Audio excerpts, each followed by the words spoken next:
नमस्ते दोस्तों। आज हम एनसीईआरटी कक्षा 10 की इतिहास की पुस्तक के अध्याय 3 भूमंडलीकृत विश्व का बनना पर चर्चा करेंगे। इस अध्याय में हम जानेंगे कि कैसे प्राचीन समय में विभिन्न संस्कृतियों और समाजों के बीच संपर्क और व्यापार होता था। भूमंडलीकरण ने न केवल व्यापार को बढ़ावा दिया बल्कि इससे संस्कृतियों के बीच आदान प्रदान भी हुआ। इस अध्याय में हम देखेंगे कि कैसे रेशम मार्ग जैसे व्यापार के रास्ते एशिया, यूरोप और अफ्रीका के बीच संपर्क को संभव बनाते थे। इसके अलावा इसने बीमारियों के फैलाव, भोजन और यात्राओं के नए तरीकों को भी जन्म दिया। तो चलिए इस अध्याय में हम समझेंगे कि कैसे इन सभी पहलुओं ने हमारी दुनिया को आकार दिया। पूर्व आधुनिक दुनिया। वैश्वीकरण एक आर्थिक प्रणाली को संदर्भित करता है जो पिछले 50 वर्षों से उभरा है। लेकिन वैश्विक दुनिया के निर्माण का एक लंबा इतिहास रहा है, व्यापार का, प्रवास का, काम की तलाश में लोगों का, पूंजी की आवाजाही और बहुत कुछ।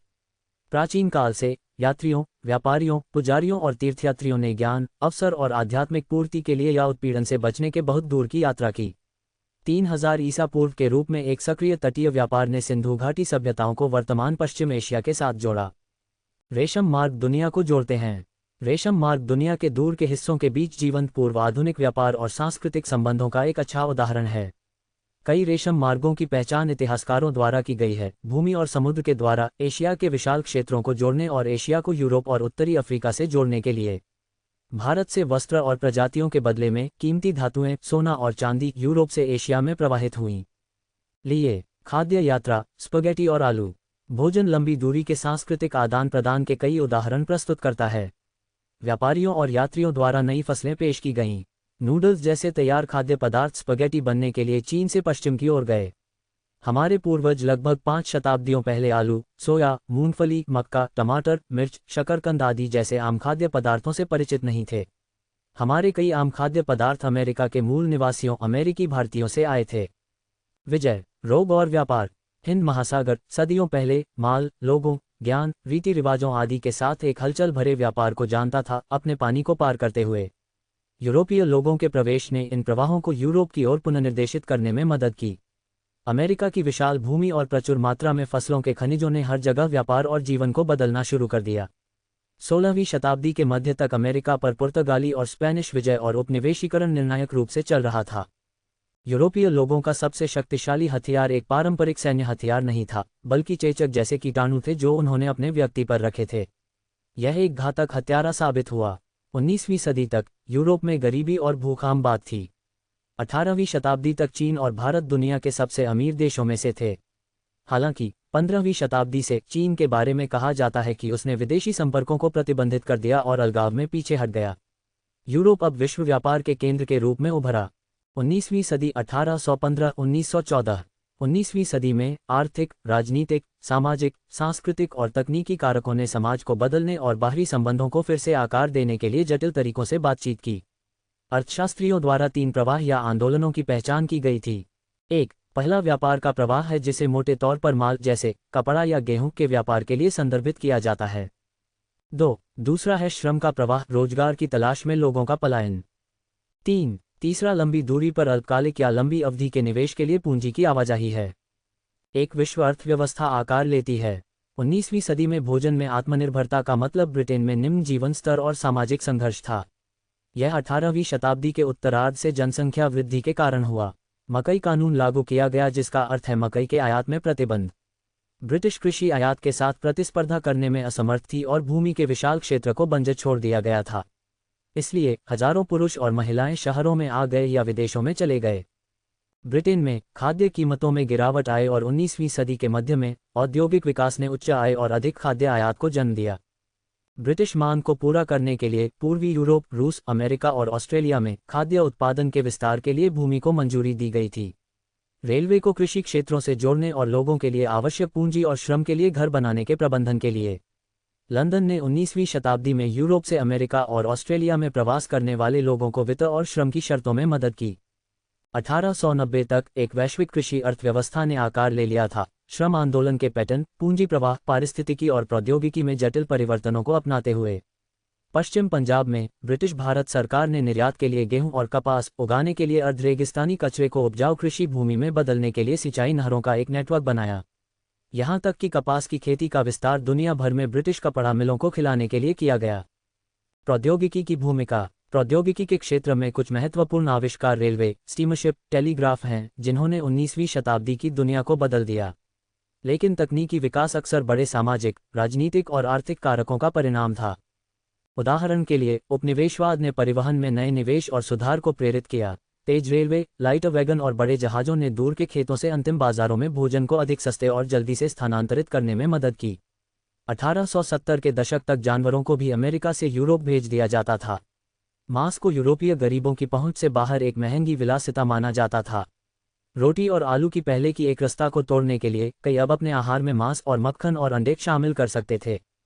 19वीं सदी के उत्तरार्ध का उपनिवेशवाद। 19वीं सदी के अंत में व्यापार फला फूला और बाजारों का विस्तार हुआ। लेकिन इसका एक गहरा पक्ष भी है, क्योंकि दुनिया के कई हिस्सों में व्यापार के विस्तार और विश्व अर्थव्यवस्था के साथ घनिष्ठ संबंध का मतलब स्वतंत्रता और आजीविका का नुकसान था। 1885 में बड़ी यूरोपीय शक्तियां बर्लिन में अपने बीच अफ्रीका की नक्काशी को पूरा करने के लिए मिलीं। ब्रिटेन और फ्रांस ने अपने विदेशी क्षेत्रों में भारी वृद्धि की। बेल्जियम और जर्मनी नई औपनिवेशिक शक्तियां बन गए। अमेरिका भी 1890 के दशक के अंत में स्पेन के कब्जे वाले कुछ उपनिवेशों पर कब्जा करके एक औपनिवेशिक शक्ति बन गया। रिंडरपेस्ट या मवेशी प्लेग। अफ्रीका में 1890 के दशक में मवेशी प्लेग की एक तेजी से फैलने वाली बीमारी ने लोगों की आजीविका और स्थानीय अर्थव्यवस्था को प्रभावित किया। अफ्रीका में प्रचुर मात्रा में भूमि और अपेक्षाकृत कम आबादी थी। 19वीं शताब्दी के उत्तरार्ध में भूमि और खनिजों के विशाल संसाधनों के कारण यूरोपीय लोग अफ्रीका की ओर आकर्षित हुए थे। यूरोप में निर्यात के लिए फसलों और खनिजों का उत्पादन करने के लिए वृक्षारोपण और खदानें स्थापित करने की उम्मीद में यूरोपीय अफ्रीका आए। लेकिन एक अप्रत्याशित समस्या थी मजदूरी के लिए काम करने के इच्छुक श्रमिकों की कमी। विरासत कानूनों को बदल दिया गया और नए के अनुसार एक परिवार के केवल एक सदस्य को जमीन का वारिस करने की अनुमति थी। 1880 के दशक के अंत में रिंडरपेस्ट पूर्वी अफ्रीका में इरिट्रिया पर हमला करने वाले इतालवी सैनिकों को खिलाने के लिए ब्रिटिश एशिया से आयातित संक्रमित मवेशियों द्वारा अफ्रीका पहुंचे। मवेशियों के नुकसान ने अफ्रीकी आजीविका को नष्ट कर दिया। भारत से गिरमिटिया श्रमिक प्रवास। गिरमिटिया श्रम 19वीं सदी की दुनिया की दोतरफा प्रकृति को दर्शाता है।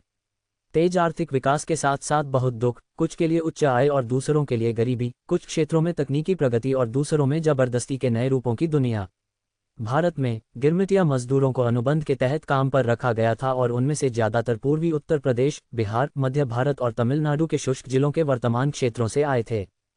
भारतीय गिरमिटिया प्रवासियों के मुख्य गंतव्य कैरिबियाई द्वीप, मुख्य रूप से त्रिनिदाद, गुयाना और सूरीनाम, मॉरिशस और फिजी थे। असम में चाय बागानों के लिए गिरमिटिया श्रमिकों की भी भर्ती की गई। 19वीं सदी के अनुबंध को दास्ता की नई प्रणाली के रूप में वर्णित किया गया है। त्रिनिदाद में वार्षिक मुहर्रम जुलूस को होसे नामक एक दंगाई कार्निवल में बदल दिया गया, जिसमें सभी जातियों और धर्मों के कार्यकर्ता शामिल हुए। इसी तरह रस्ताफेरियनवाद का विरोध धर्म भी कैरिबियन में भारतीय प्रवासियों के साथ सामाजिक और सांस्कृतिक संबंधों को दर्शाता है।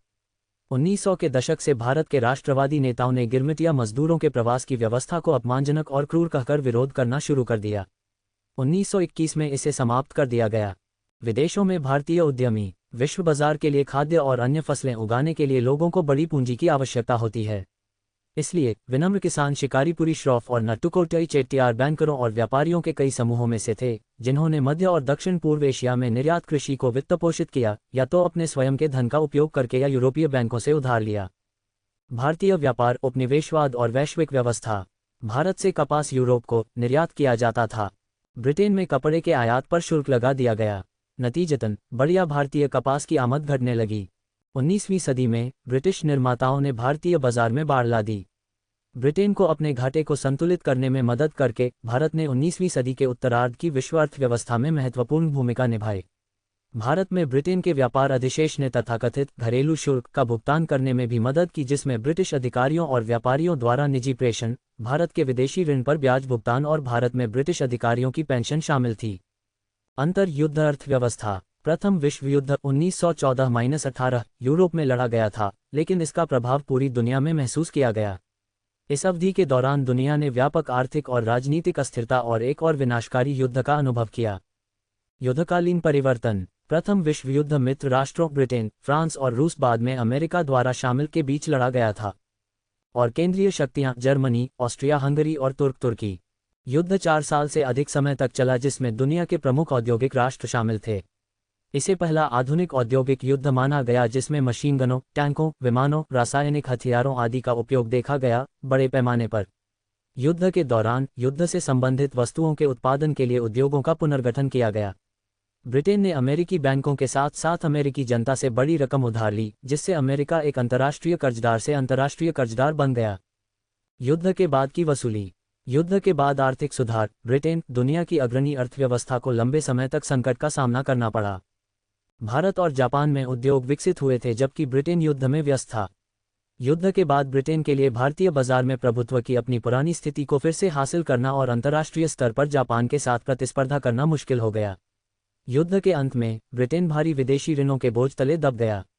काम के बारे में चिंता और अनिश्चितता युद्ध के बाद के परिदृश्य का एक स्थायी हिस्सा बन गई। बड़े पैमाने पर उत्पादन और खपत का उदय। अमेरिकी अर्थव्यवस्था में तेजी से सुधार हुआ और 1920 के दशक की शुरुआत में अपनी मजबूत वृद्धि को फिर से शुरू किया। बड़े पैमाने पर उत्पादन अमेरिकी अर्थव्यवस्था की महत्वपूर्ण विशेषताओं में से एक है, जो 19वीं शताब्दी के अंत में शुरू हुई थी। हेनरी फोर्ड बड़े पैमाने पर उत्पादन के एक प्रसिद्ध अग्रणी एक कार निर्माता हैं, जिन्होंने डेट्रॉइट में अपना कार संयंत्र स्थापित किया है। मॉडल फोर्ड दुनिया की पहली बड़े पैमाने पर उत्पादित कार थी। फोर्डिस्ट औद्योगिक प्रथाएं जल्द ही अमेरिका में फैल गईं और 1920 के दशक में यूरोप में भी इसकी नकल की गई। रेफ्रिजरेटर, वॉशिंग मशीन आदि की मांग भी तेजी से बढ़ी, एक बार फिर ऋण द्वारा वित्तपोषित। 1923 में अमेरिका ने शेष विश्व को पूंजी का निर्यात फिर से शुरू किया और सबसे बड़ा विदेशी ऋणदाता बन गया।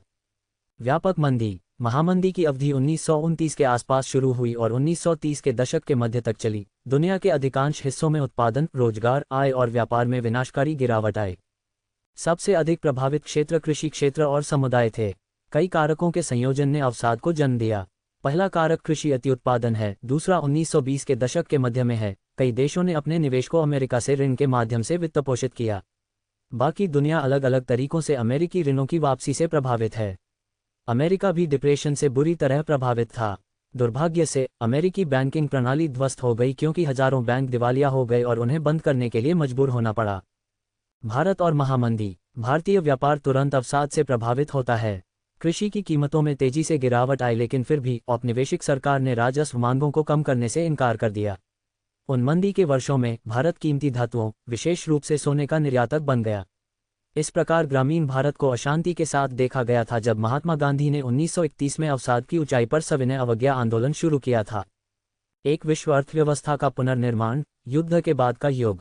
प्रथम विश्व युद्ध की समाप्ति के 2 दशक बाद द्वितीय विश्व युद्ध छिड़ गया। ये धुरी शक्तियों, मुख्य रूप से नाजी जर्मनी, जापान और इटली, और मित्र राष्ट्रों ब्रिटेन, फ्रांस, सोवियत संघ और अमेरिका के बीच लड़ा गया था। जमीन पर, समुद्र पर, हवा में 6 साल तक युद्ध जारी रहा। युद्ध ने भारी मात्रा में आर्थिक तबाही और सामाजिक व्यवधान पैदा किया। युद्ध के बाद के पुनर्निर्माण को 2 महत्वपूर्ण प्रभावों द्वारा आकार दिया गया था। पहला ये कि अमेरिका पश्चिमी दुनिया में प्रमुख आर्थिक, राजनीतिक और सैन्य शक्ति के रूप में उभरा। दूसरा सोवियत संघ का प्रभुत्व था। युद्ध के बाद का समझौता और ब्रेटन वुड्स संस्थान। अंतर युद्ध आर्थिक अनुभव से 2 प्रमुख सबक निकाले गए। पहला, जनसंचार के बिना बड़े पैमाने पर उत्पादन को कायम नहीं रखा जा सकता। दूसरा पाठ किसी देश के बाहरी दुनिया के साथ आर्थिक संबंधों से संबंधित है। ब्रेटन वुड्स सम्मेलन ने अपने सदस्य देशों के बाहरी अधिशेष और घाटे से निपटने के लिए अंतर्राष्ट्रीय मुद्रा कोष IMF की स्थापना की।